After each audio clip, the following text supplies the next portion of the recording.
ما تلعبش في المكنسه يا عمر.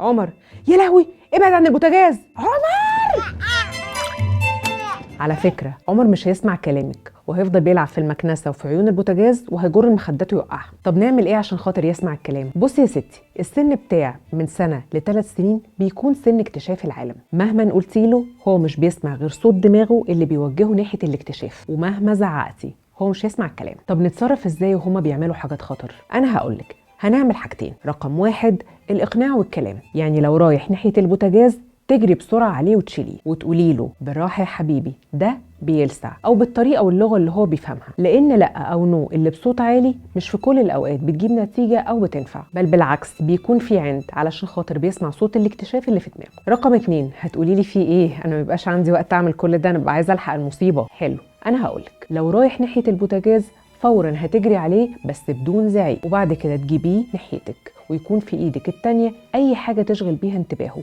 مهما كانت بساطتها. ان شاء الله كبشه وطبق بلاستيك وتقعدي تخبطي له عليهم كانه بيخبط على طبله. وحاولي دايما يكون عندك بديل للرفض يشتت انتباهه عن الحاجه اللي هو مصمم انه يروح يعملها. شاركوني واكتبوا لي في الكومنتس، يا ترى ازاي بتقولوا لا لاطفالكم، وهل بيسمعوا كلامكم ولا لا؟